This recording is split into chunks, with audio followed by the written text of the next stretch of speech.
ہمارا جینا، ہمارا ایگزسٹ کرنا، ہمارا زندہ رہنا ناممکن. لیکن خدا نے معجزانہ طور پر انہیں وہاں سے نکالا اور زندگی کا امکان پیدا ہی نہیں کیا، سرٹن بنایا، یقینی بنایا. جب وہ نکلے ہیں بیابان میں ہیں تو بیابان میں یہ 6 لاکھ جو جنگی مردوں کی تعداد بیان کرتی ہے شریعت کی کتاب، اگر ہم بچوں، مردوں اور بوڑھوں کو، عورتوں کو شامل کر لیں تو بہت سارے مصنفین بیان کرتے ہیں کہ یہ تقریباً 22-24 لاکھ کا یہ اموہ عظیم تھا، ایک بہت بڑا لشکر تھا، گروہ تھا. اور 26 یا 24 یا 22 لاکھ لوگوں کا جمع غفیر، اس کو خوراک، اس کو لباس، اس کے لیے رات کو سونے کے لیے بستر فراہم کرنا بہت مشکل. جب وہ بے سر و سامانی کی حالت میں، لیکن خدا نے ان کے لیے اپنی ابدی شفقت کے باعث کیا انتظام کیا کہ دن کو وہ بادل کے ستون میں ان کے سروں پر اپنے جلال میں، اپنے گہرے بادل کی شکل میں دینے سورج کی دھوپ، دینے سورج نہ تینو ستاوے، تے راتی چاندنی نہ تینو کوئی دکھ پہنچائے. خدا نے انسان کی اسی شفقت کے تحت اس کے لیے انتظام کیا. میں چھوٹی سی عرض کرتا چلوں، ریگستانی علاقوں کی یہ صفت ہے کہ وہ تھوڑی سی سورج کی توازن سے، اس کی چمک سے، اس کی شائننگ سے بہت جلد ریت گرم ہو جاتی ہے اور بہت زیادہ گرمی پیدا کرتی ہے. لیکن جو ہی سورج غروب ہوتا ہے، اس کے غروب ہونے سے ریت بہت جلد ٹھنڈی ہو جاتی ہے اور رات سردی ہو جاتی ہے. صحراؤں کا موسم ایسا بھی ہوتا ہے. لیکن خدا نے اس کو ایک معتدل بنانے کے لیے دن کو اپنے بادل کے ستون میں ان کے سروں پر چھاؤں رکھ کے انہیں جلنے سے، تڑپنے سے، مرنے سے بچایا، اور رات کو آگ کے ستون میں اس کی 2-3 مقاصد. ایک تو وہ اندھیرے میں بھٹکتے نہ رہے، اس سے روشنی ملے. دوسرا، اس آگ کے ستون سے انہیں اتنی حرارت ملے کہ انہوں نے کمبل کے رضائیاں لبن کی لوڑ نہ پڑے. وہ ایسے معتدل موسم میں سو سکے، بغیر کسی بستر کی، بغیر کسی کپڑے کے، کمبل کے، رضائی کے تلاش کیے بغیر وہ ان کے اندر نیچرلی ایگزسٹ کر سکے. تو خدا 40 سال تک ان کے ساتھ بادل کے ستون اور آگ کے ستون میں ان کے ساتھ ساتھ رہے. خوراک مسئلہ اتنے سارے لوگوں کے لیے، لیکن خدا نے آسمان سے من، اور جب انہوں نے گوشت مانگا تو خدا نے بٹیروں کا اس قدر کثرت سے انہیں نوازا.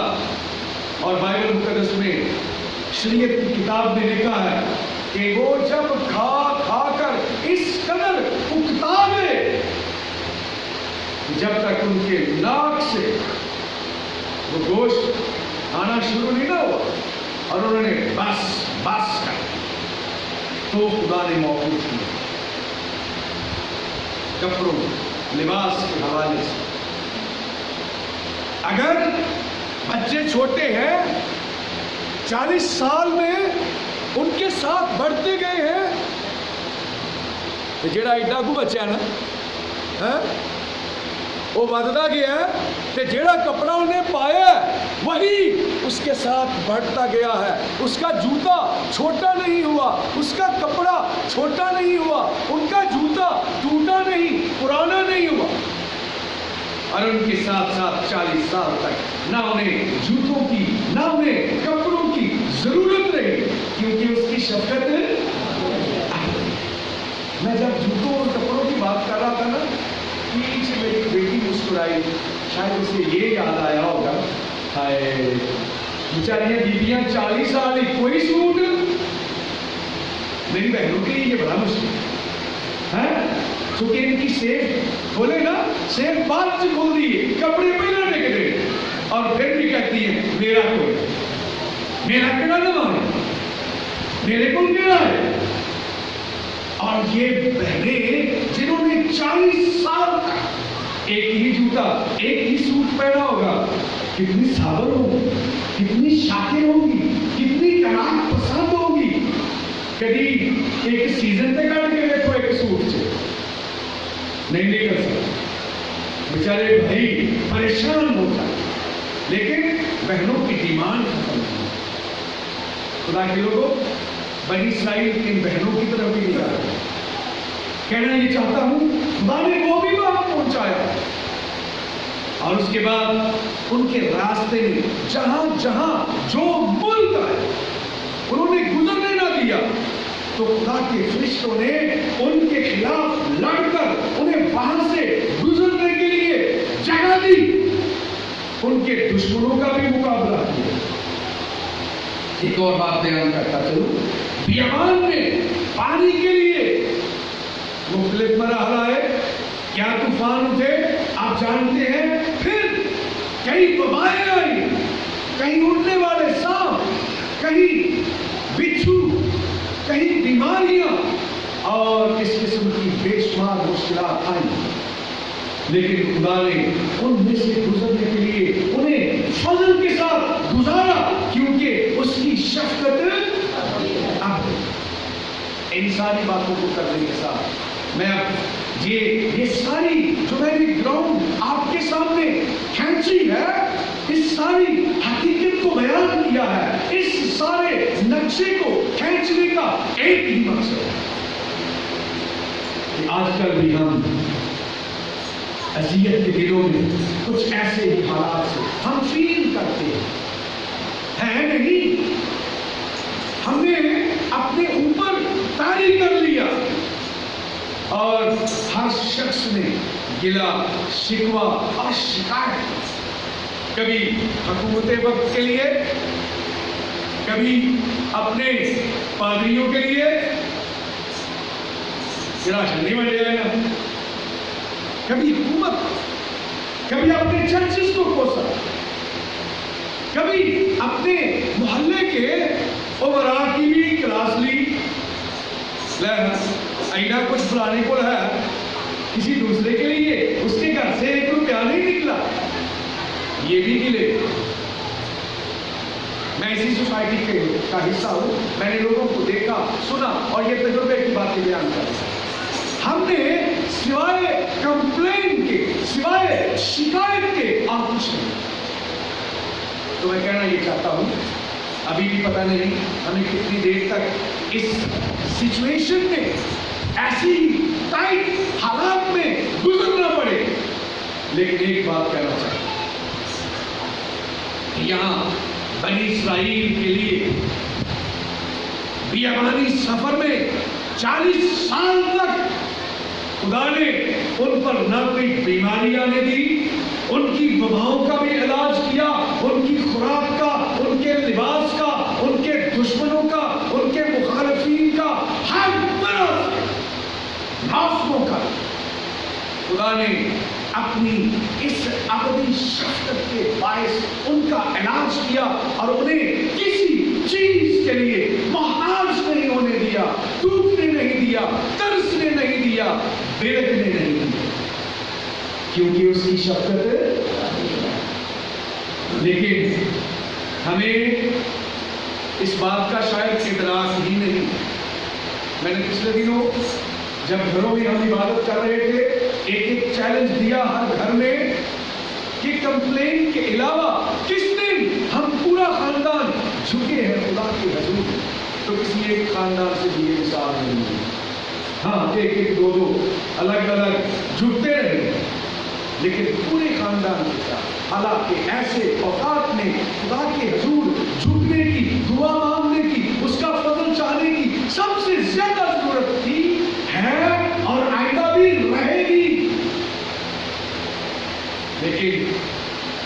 سوائے کمپلینس اور کچھ نہیں.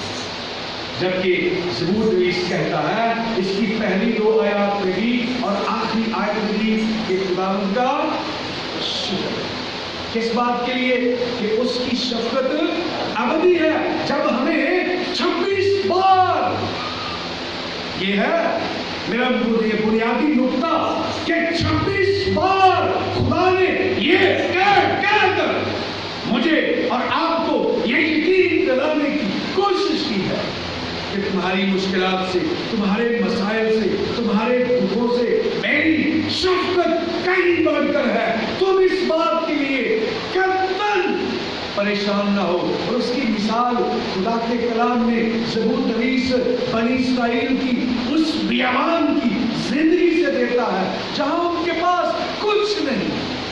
وہ بھی کام نہیں کرتے. 40 سالوں میں بھی کوئی کام نہیں کیتا، نہ فصلیں بوئی ہے، نہ محنت کی ہے، نہ مزدوری کی ہے، کچھ نہیں کیا، لیکن خدا نے ان کی ساری ضرورتوں کو پورا کیا.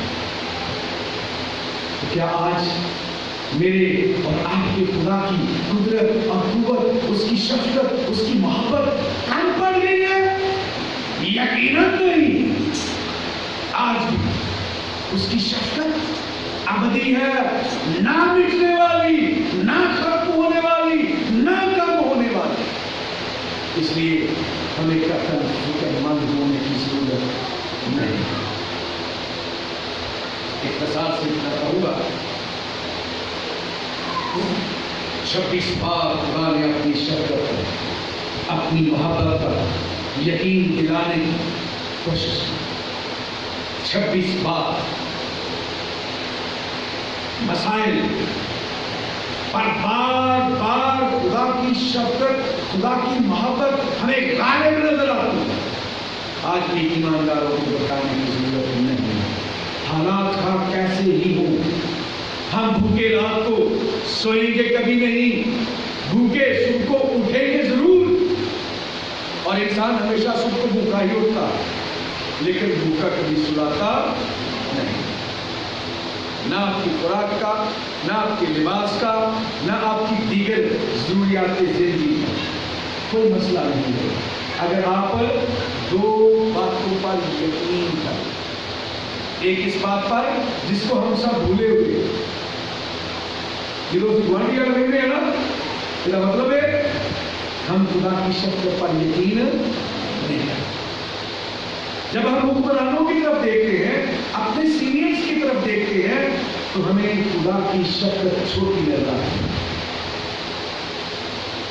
ایک تو ہمیں خدا کی ابدی شفقت کا یقین، کامل بھروسہ اور اعتماد ہونا چاہیے، اور دوسرا ہماری زندگی میں شکر گزاری کی صفت ہونی چاہیے.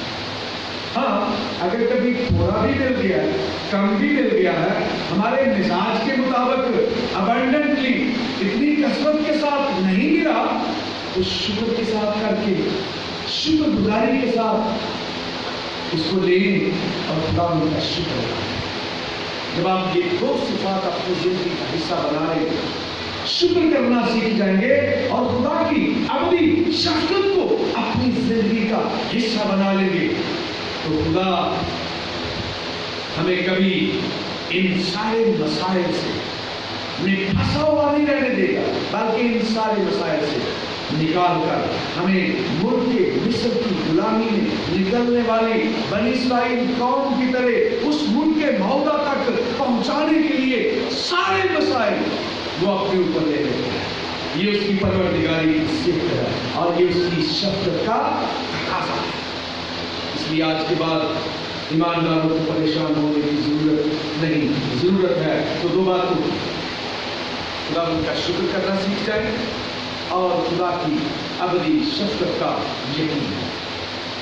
خدا مجھے اور آپ کو ایسا کرنے کا فضل دے. آئیے اپنے سروں کو جھکائیں اور تھوڑی دیر کے لیے خدا ان کا شکر کرنا سیکھیں اور خدا کی اس ابدی شفقت کا اپنے اپنے دل اور خیال میں، دھیان میں یقین یاد کریں. تاکید کے ساتھ 26 بار خدا نے ایک ہی آیت چیپٹر میں، ایک ہی زبور میں 26 بار اپنے شفقت کا بار بار ذکر کر کے اس بات کا احساس دلانے کی، یقین دلانے کی کوشش کی. اگر آپ بھی ہمیں خدا کی شفقت کا یقین نہ آئے تو ناشکرا پن ہمارے اندر ہے. خدا کی شفقت میں کمی نہیں. مہربان زندہ خدا، میں اس کلیسیا کو، دنیا بھر کے ایمانداروں کو اور تمام بنی اور انسان کو جو اس پینڈیمک وبا کے ہاتھوں، اس مرض کے ہاتھوں، اس متعدی وبا کے ذریعے سے پریشان، خدا بند اس کا اپنے فضل سے خاتمہ ہے. کیونکہ تیرا وعدہ، تیری محبت، تیری شفقت ابدی ہے. تو اپنے اس ابدی شفقت کے وعدے کو یاد کر کے پوری بنی نوع انسان اس کی اذیت، اس کے دکھ سے رہائی بخش، نجات بخش. اپنے فضل سے اس کو لپیٹ کر پھینک اور خدا وعدہ اپنے لوگوں ذہنی طور پر، نفسیاتی طور پر آزاد اور شادمان بنا. اس کلیسیا کے لیے، ان کی ساری جسمانی روحانی ضرورتوں کے لیے تیرے آسمان سے تیرے فضل سے مانگا. چھونا اور بخش دے تو اپنے بیٹے ہمارے غلام یسوع مسیح میں. آمین.